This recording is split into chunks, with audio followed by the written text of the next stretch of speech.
Hola, ¿qué tal? Buenos días. El día de hoy quiero ampliar lo que ayer decíamos. Si tú me sigues, probablemente viste el video de ayer y hoy quiero ampliar el concepto que ayer explicaba, que la iglesia no va a pasar por la gran tribulación. Daba dos razones ayer y hoy voy a dar dos más. Y después van a venir otras también, porque no son cuatro, son más razones. Pero hoy voy a hablar de otras dos. Ayer decíamos que la iglesia no va a pasar por la gran tribulación, porque la gran tribulación, según el profeta Jeremías, es el tiempo de angustia de Jacob. Tiene que ver con Israel. La iglesia no juega ningún rol durante los 7 años finales de la humanidad previos al regreso de Jesucristo y al inicio de su eterno reinado de justicia perdurable. La iglesia es retirada antes de la manifestación del anticristo y del principio de esos 7 años finales conocidos como la gran tribulación o el tiempo de angustia de Jacob, ¿no? Tiene que ver con Israel, por lo tanto la iglesia no va a estar acá. Dios va a ungir a 144,000 judíos, 12,000 de cada tribu, que van a ser los evangelistas, los predicadores, los ungidos de Dios, que van a guiar a todo el mundo a una conversión que, según el capítulo 7 de Apocalipsis, es el número de los convertidos es tan grande, de todo pueblo, de toda lengua, de toda nación, que no se pueden contar. Es trabajo de Israel, ya no de la iglesia. Nos fuimos, decía eso yo ayer. Y en segundo lugar, decía ayer que la iglesia, que es el cuerpo de Cristo, no va a pasar por la humillación de la ira de Dios. Y para esto hay muchos versos en las Escrituras. Primera de Tesalonicenses, ¿no? 1:10, y en el capítulo 5 también, no estamos puestos para ira. La iglesia no va a pasar por la gran tribulación. No va a sufrir la ira de Dios. En Lucas capítulo 21, en Isaías capítulo 26, está clarísimo. Anda, pueblo mío, entra en tus aposentos, escóndete por un ratito en tanto pasa la indignación de Dios, la ira de Dios. Capítulo 26 de Isaías, ¿no? Lucas 21 dice, alzad vuestros ojos al cielo porque el tiempo de vuestra redención está cerca. Esforzaos para ser hallados dignos de escapar de las cosas que van a venir sobre el mundo en el tiempo de la gran tribulación. Ahí está. La iglesia no va a pasar por la gran tribulación. Primeras dos cuestiones. Ahora te voy a mostrar otras dos que son muy, muy interesantes. Mira, y para eso quiero que me acompañes a leer un pasaje de las Escrituras que está aquí en el capítulo 19 de el libro de Apocalipsis o Revelación, ¿ya? Y quiero que leas conmigo este texto de acá. Quiero que leas conmigo este texto que tengo al frente. Es capítulo 19, versos del 7 al 8. Gocémonos y alegrémonos y démosle gloria, porque han llegado las bodas del Cordero. La iglesia está en los cielos. Y cuando ya es derrotada la gran ramera, la iglesia falsa, ecuménica, apóstata, que ha engañado al mundo entero, Cuando ya todas esas cosas pasan, en el capítulo 19 llegan las bodas del Cordero. Al final de todo y antes de que el Señor regrese, mira, han llegado las bodas del Cordero y su esposa. ¿Quién es la esposa de Cristo? ¿Quién es la esposa del Cordero? Es la iglesia. Su esposa se ha preparado y a ella se le ha concedido que se vista de lino fino, limpio y resplandeciente, porque el lino fino es las acciones justas de los santos. La esposa se ha preparado. La tercera razón por que la iglesia no va a pasar por la gran tribulación es porque durante los 7 años que dura la gran tribulación, nosotros, la iglesia de Jesucristo, tenemos que irnos al cielo con Jesucristo para ser preparados, para poder reinar con Él. Porque eso es lo que dice la palabra, que la iglesia va a gobernar bajo la autoridad y la cabeza que es Cristo. Vamos a gobernar. Dice Romanos capítulo 8 que el mundo entero, toda la creación gime con dolores de parto aguardando la manifestación gloriosa de los hijos de Dios.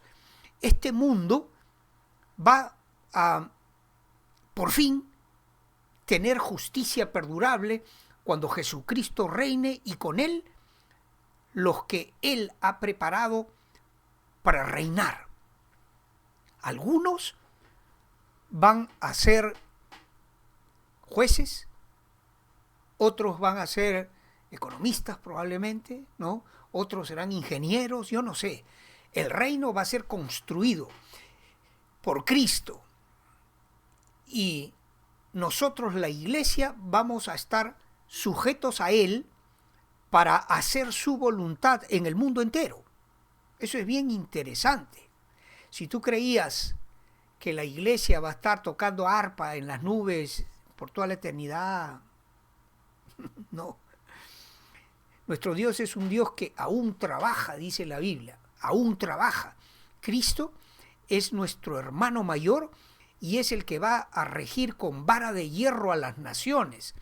Él va a arreglar todo y en Él podemos estar seguros de que el mundo va a conocer por fin el fin del pecado, la expiación de la iniquidad, justicia perdurable. Se va a sellar la visión y la profecía, se va a ungir al santo de los santos. Son las promesas del libro de Daniel, capítulo 9, verso 24. Y nosotros tenemos que prepararnos para ser parte de ese precioso reino eterno de Jesucristo. Tenemos que prepararnos. Y mira, volvamos otra vez aquí y quiero que leas conmigo, acá en el verso, lo tengo en mi Biblia, pero te lo voy a mostrar también, 24, ¿ya? Vamos, estamos aquí en el capítulo 19, pues ahora vámonos al capítulo 20. Capítulo 20, y vamos a leer un verso, el verso 4. Mira, te lo voy a marcar. Es muy lindo, verso muy lindo. Y vi tronos, y se sentaron sobre ellos los que recibieron facultad de juzgar. ¿Te das cuenta? Los que recibieron facultad de juzgar. Los que están preparados para ser los jueces del reino, ¿no? Bajo, por supuesto, la autoridad de Jesucristo, que es la cabeza del reino. Y vi también las almas de los decapitados por causa del testimonio de Jesús y por la palabra de Dios, los que no habían adorado a la bestia, ni a su imagen, y que no recibieron la marca en sus frentes ni en sus manos, y vivieron y reinaron con Cristo 1000 años. Quiere decir que no solo la iglesia que se va en el rapto de la iglesia, que está por ocurrir muy pronto, sino también aquellos que se convierten a Cristo durante la gran tribulación. durante el ministerio de esos 144.000 evangelistas judíos que están por todo el mundo predicando el evangelio de Jesucristo. Ellos son la extensión de la iglesia, ¿no? Porque Dios dice, si tú lees el capítulo 7 de Apocalipsis, hazlo, lee la palabra de Dios, vas a notar que ahí dice, y que nuestro Dios extiende su tabernáculo sobre ellos, es la extensión de la iglesia. La iglesia se va antes que comience la gran tribulación, pero durante esos 7 años finales de la humanidad, un incontable número de personas se va a convertir y van a constituir también el reino de Dios y van a vivir y van a reinar con Cristo también. El mundo entero, yo diría más, el universo entero va a ser gobernado por Cristo y sus santos. Qué precioso, ¿te imaginas? Nosotros vamos a ser gobernadores, no sabemos en qué nos va a ubicar Dios. Los que reciban la facultad de juzgar será porque se prepararon. En el cielo nos tenemos que preparar para poder tener parte en el reino. Perdón, tú sabes que Dios es un Dios de orden.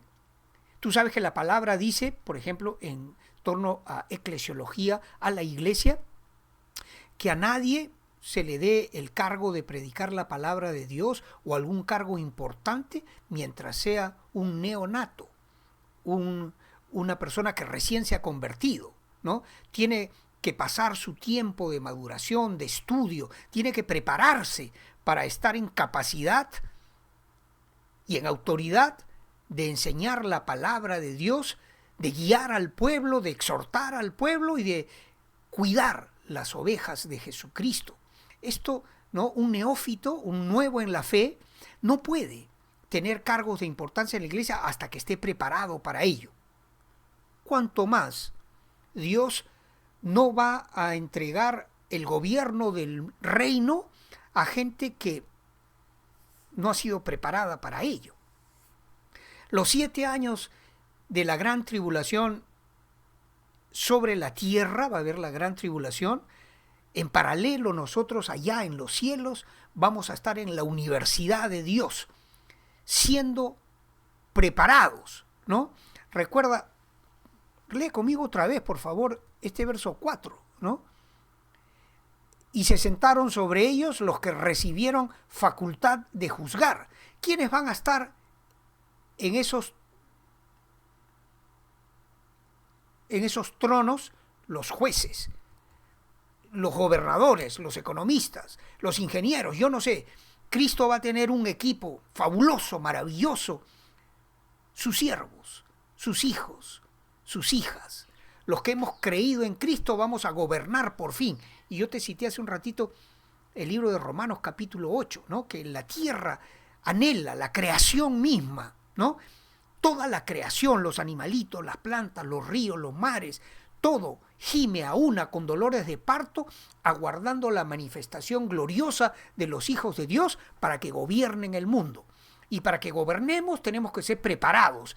En el cielo vamos a ser preparados para poder tener la facultad de administrar justicia, de administrar economía, de, no sé, construir el reino, ¿no? Todo eso lo vamos a aprender en el cielo. Vamos a aprender otras cosas, por ejemplo. Mira, en el capítulo 19, a ver, vamos a ir acá. En el capítulo 19, el verso 11, ¿ya? Te voy a mostrar otro capítulo. A ver, aquí me pongo. Capítulo 19. Quiero que leas conmigo el verso 11. ¿Qué dice? Entonces, voy a marcarlo para que lo leas con facilidad.